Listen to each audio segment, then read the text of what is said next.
He said he'd never cheat, that he'd never cross that line, but he had already crossed it in his heart. I knew it when I saw a napkin stuffed in his wallet with a handwritten note. Last night meant everything. My blood ran cold.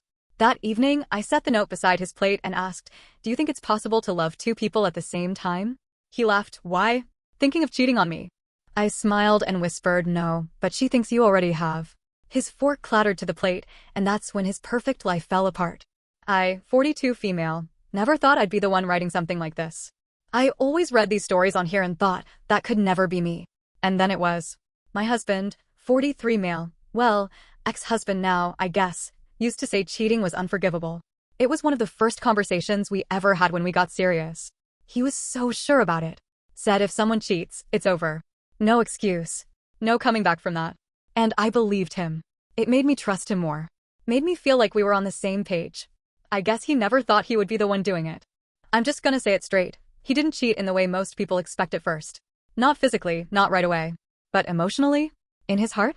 He crossed the line long before I ever saw it coming. And by the time I figured it out, it was already too late. We were together for 17 years. Married for 12. We met in our 20s, reconnected after knowing each other in high school. It was like fate or some crap like that. At least that's what I told myself back then. We lived in Portland, Oregon. We had a house in the southeast, right near Mount Tabor. Nothing fancy, but cozy. Lived a quiet, ordinary life. The kind of life that's built on little routines and inside jokes. Rick, not his real name, was a regional manager for a logistics company. He started traveling more when he got promoted. First it was once a month. Then twice. Eventually he was gone every other week. Seattle, Spokane, Boise, he'd name cities like they were just pins on a map. No emotion. No fuss. Just business. At first I was supportive. We didn't have kids, so we both just poured ourselves into work and into each other. I've always been a homebody. I work from home doing online customer support. Nothing glamorous, but it pays the bills. I liked our routine. I liked being us. I didn't notice when the little cracks started to show. He still texted when he was away. Still called at night. Still said, "Love you," before hanging up. But the way he talked started to change. Less details. More vague. More, just work stuff when I asked how his day went. The kind of answers that go nowhere. I thought maybe he was just tired. That's what people always say, right? That work stress changes people. Then it was the way he looked at me. He'd still smile, still kiss me goodbye, but the spark in his eyes was gone. It's not something you can explain unless you felt it. He was there, but he wasn't with me. It was like his mind was somewhere else. Like I was just background noise. I started getting anxious every time he packed his suitcase. I'd help him fold his shirts, press his collars, and he'd thank me with a kiss on the cheek like I was some helpful hotel staff. He'd come home, drop the suitcase in the bedroom, and scroll through emails while I asked if he was hungry. I chalked it up to him being tired. But it wasn't that. It wasn't that at all. It was early spring when I found the napkin. He'd just gotten back from a client retreat in Seattle. That's what he called it. Said it was a team-building thing at some hotel near Capitol Hill. He mentioned it offhandedly a week before. Didn't make a big deal out of it. I didn't think to question it. We went out for dinner the night he got back. I picked this small Italian place we used to love in Selwood. It was one of our spots. Not too busy, dim lighting, soft music. He seemed quiet. Stared at his phone a lot. Didn't ask me much about my week. Just sat there, picking at his food. When he went to the restroom, he left his coat on the seat beside me. His wallet fell out when I moved the coat to make room for my purse. I don't know what made me do it. Maybe it was instinct. Maybe it was desperation. I wasn't snooping. I swear I wasn't. But something told me to open it. Tucked inside, next to his debit card, was a folded napkin. Just a plain napkin. Folded neatly. Like it mattered. I opened it. On it, in slanted, slightly messy handwriting, it said, "Last night meant everything." That's it. No name. No lipstick stain. Just that one sentence. My whole body froze. I read it again. I checked the handwriting. It wasn't his. Definitely not mine. I put it back and didn't say anything. He came back, asked if I wanted dessert. I said no. My appetite was gone. I stared at him the entire ride home. Looked at his profile in the driver's seat. The man I loved. The man I'd shared a bed with for over a decade. And I couldn't recognize him. That night, I couldn't sleep. I laid awake, staring at the ceiling, going over every word he'd said the past few months. Every trip. Every dinner. Every time he looked past me. The next day, I planned dinner. Nothing fancy. Just his favorite, lemon chicken with roasted garlic and pasta. I set the table. Lit a candle. Acted like it was just another Thursday. When he came in, I placed the napkin next to his plate. Didn't say anything. Just let it sit there. He looked down at it.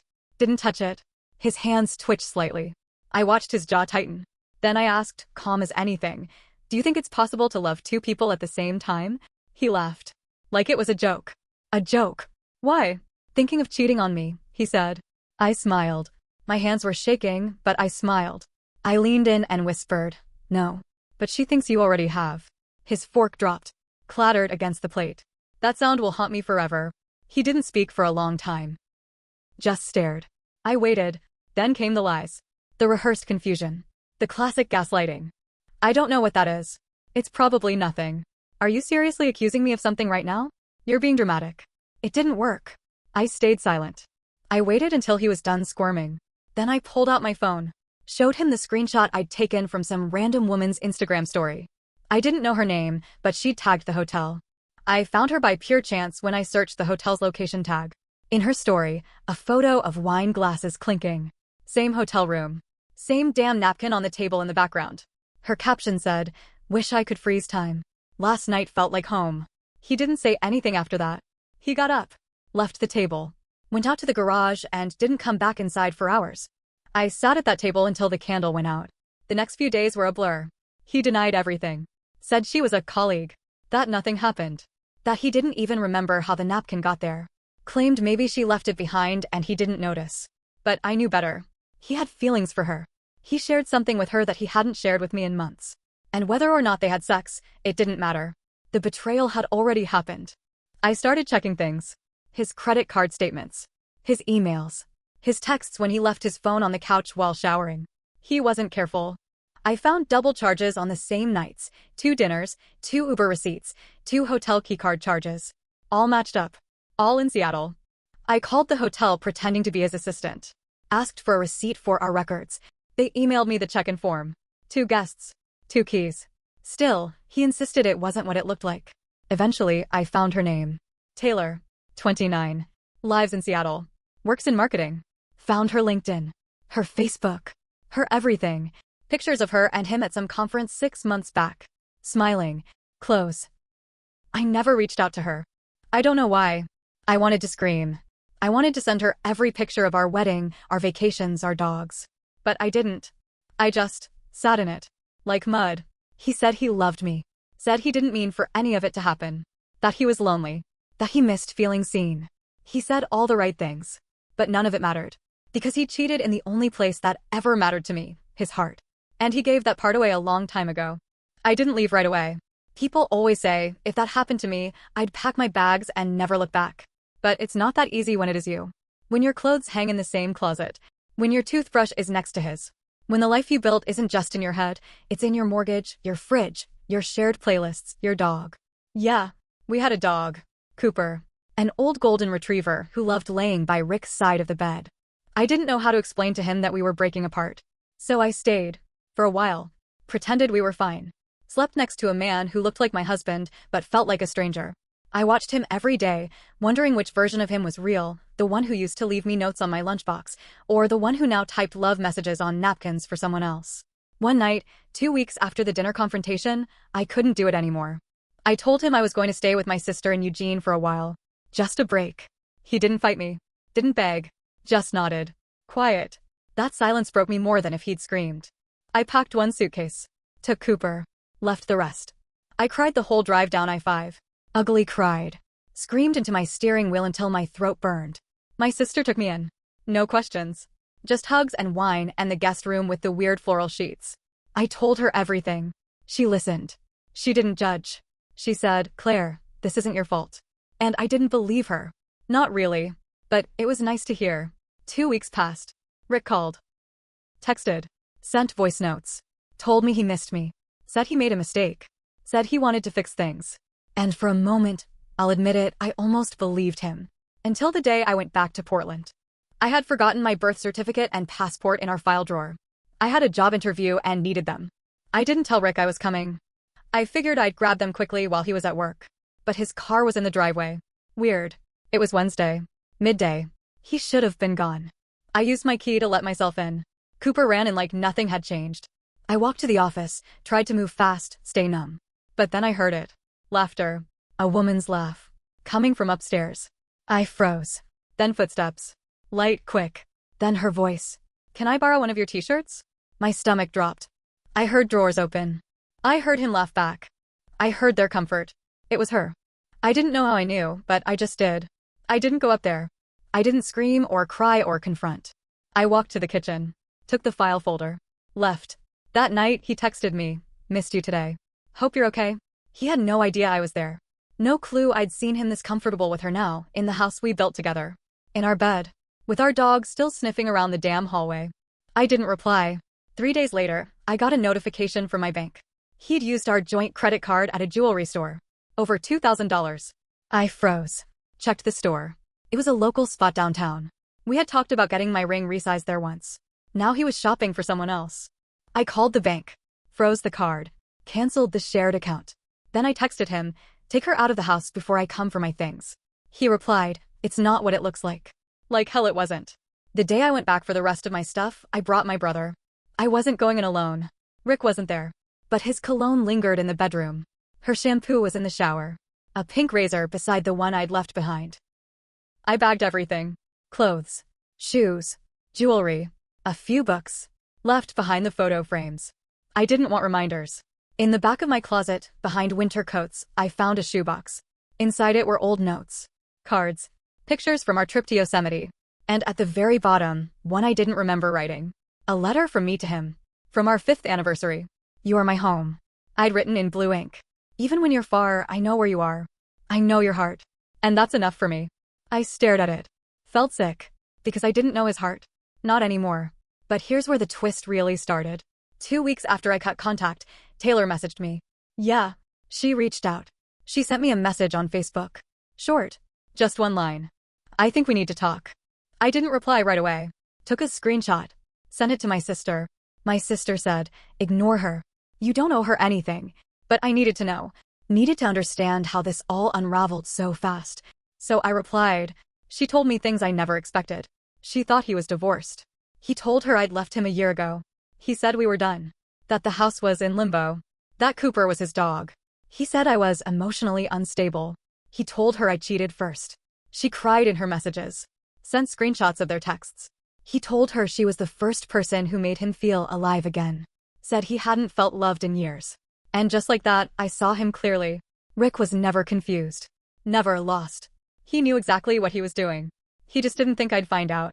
Taylor asked if I wanted to meet. I haven't said yes. Not yet. But I might. Because I think the truth is bigger than either of us. I didn't meet Taylor right away. I told her I needed time. She respected that. Didn't push. But she said, if you ever want to know everything, I'll be here. That message stayed in my inbox like a ticking bomb. I spent the next few weeks doing everything I could to stop thinking about both of them. Got a new number. Got a therapist. Started going to this tiny boxing gym in Eugene. It wasn't about getting in shape. It was about letting my rage hit something that wouldn't flinch. But even as I tried to move forward, pieces of Rick kept falling into my life. And then something weird happened. One of Rick's old coworkers, Lena, reached out to me. We weren't close. She was just someone I'd made small talk with at the company holiday parties.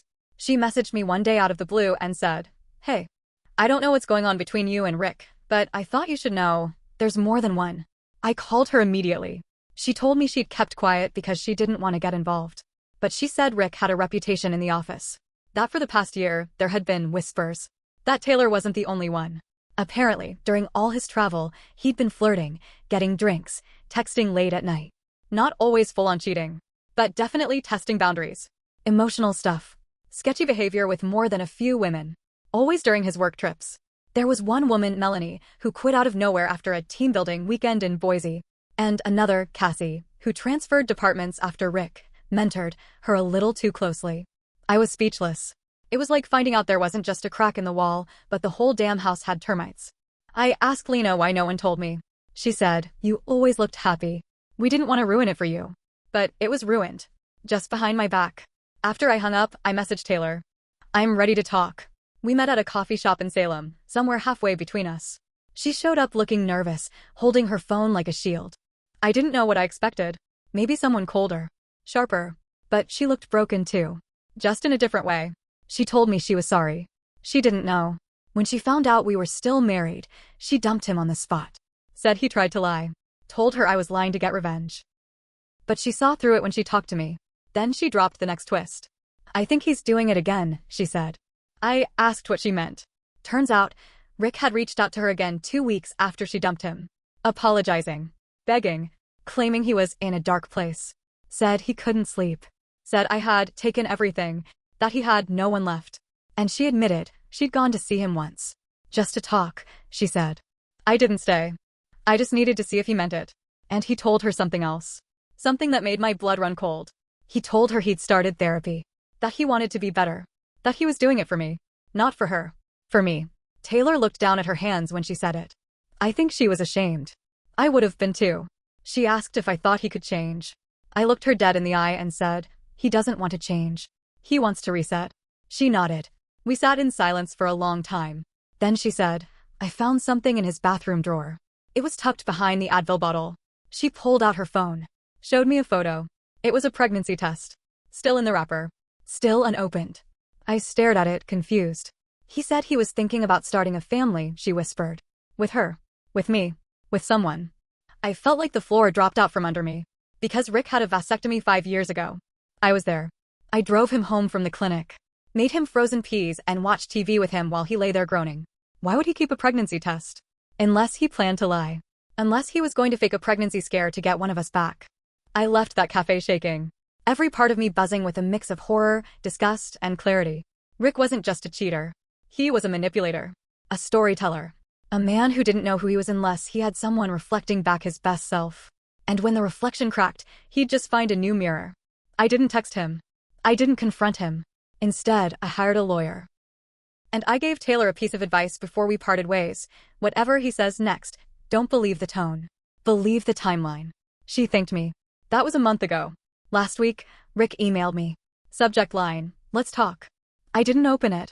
But the preview line read, I'm in therapy now. I see things clearer. The same script. Same bait. Same character. Just a new scene. And I'm not playing this role anymore. 3 weeks. That's how long I let the email sit unread in my inbox. Rick didn't follow up. He didn't call or text. I think he knew he was out of lifelines. Or maybe he was just waiting for me to reach out first, like always. But I didn't. I was quiet. Focused on my own life. Until one day, my sister forwarded me a screenshot from her friend who worked at a restaurant in downtown Portland. It was a photo of Rick, sitting at a table, smiling, with another woman. Not Taylor. Not me. Someone new. I don't know why it hit me harder than the others. Maybe because it was so soon. Maybe because it made everything feel like a game he'd never stop playing. Like he was just cycling through women, pretending he was ready for something real. That same night, Lena messaged me again. Said Rick had RSVP'd to the company's 10-year anniversary gala. And brought a date. Taylor. I didn't even know they were speaking again. The whole thing felt like a bad sitcom. Full circle, except worse. Lena said, you should come. I wasn't invited anymore. Obviously. But she said, everyone there knows what he did. If you show up, it won't be you who looks bad. I didn't want revenge. But I did want closure. One final moment. Not to scream. Not to make a scene. Just to see him face it. So I went. The gala was at a fancy rooftop downtown. Music, wine, string lights wrapped around the rails. Everyone dressed like they were pretending their lives weren't falling apart. The kind of corporate glam that hides real sadness. I wore black. No jewelry. Simple heels. No smile. When I walked in, heads turned. People knew. They always know more than they say. I spotted him near the bar. Rick. Tall. Confident. Laughing at something. And beside him, Taylor. Looking stiff. Not smiling. He didn't see me right away. I walked up slowly. Calm. No fire in my step. Just purpose. He turned. Saw me. And for 1 second, his whole face changed. He wasn't expecting me. He tried to recover. Claire, he said, voice smooth, like we were old friends. Taylor's eyes darted between us. I nodded. Rick. There was an awkward silence. Then I said, did you tell her about the pregnancy test you bought for show? You could hear a pin drop. Taylor's face turned white. What? She asked. Rick blinked. That's not what, I cut him off. You told her you were starting therapy to fix things with me. Then you told me you were in therapy to be a better person. Then you bought a pregnancy test to try to force her back. Tell me, Rick, what's your real story? He stammered. Looked around. People were watching now. His boss. His team. Lena. Can we talk somewhere private? He asked. I ignored him. Looked at Taylor. How many women do you think he's told he's broken? How many second chances has he collected like trophies? Taylor looked at Rick. You said you were done with her, she whispered. I am, he started. You said she cheated, she said louder. People were really staring now. Then Rick did what cowards do. He placed his hand on her arm and whispered, let's go. But Taylor stepped back. No, I'm not doing this again, she said. She turned to me. I'm sorry, she said. For believing him. For not listening sooner. I nodded. It wasn't her I hated. Rick stormed off. Not a word. Not even a look back. I stood there in the middle of that rooftop, not triumphant. Not vindicated. Just still. Lena came over, glass of wine in her hand. Well, she said. That was something. I didn't plan it, I said. She shrugged. He did this to himself. I watched the skyline. The city we built our life in. The streets we walked, the restaurants we loved. And for the first time in months, I didn't feel hollow. I felt free. Rick texted 2 days later. I didn't deserve that. You made me look like a monster. I didn't reply. He emailed again. You'll always be my person. No, I won't. Taylor and I kept in touch for a while. Trauma bonds are strange. We never became friends. Just witnesses. She moved to San Diego. Said she needed new air. Lena told me Rick's reputation at work never recovered. Quiet stares. HR whispers. The boss asked him to transfer to another branch in Idaho. I think he did. I don't care. I live in a small apartment with Cooper. He's older now. Slower, but still sleeps by my side. I drink my coffee slow. I laugh more easily. I sleep through the night. Some days I still feel the sting of what happened. Not because I want him back, but because I gave so much to someone who gave me nothing real in return. But that's the risk with love. You give, hoping they'll give back. And when they don't, you learn. If you feel the distance, you're not crazy. If they lie once, they'll lie again. Trust your gut. Always. But more than anything, when someone shows you their heart has left, don't wait for their body to follow. Leave first. I'm not bitter. Just better. And that's enough.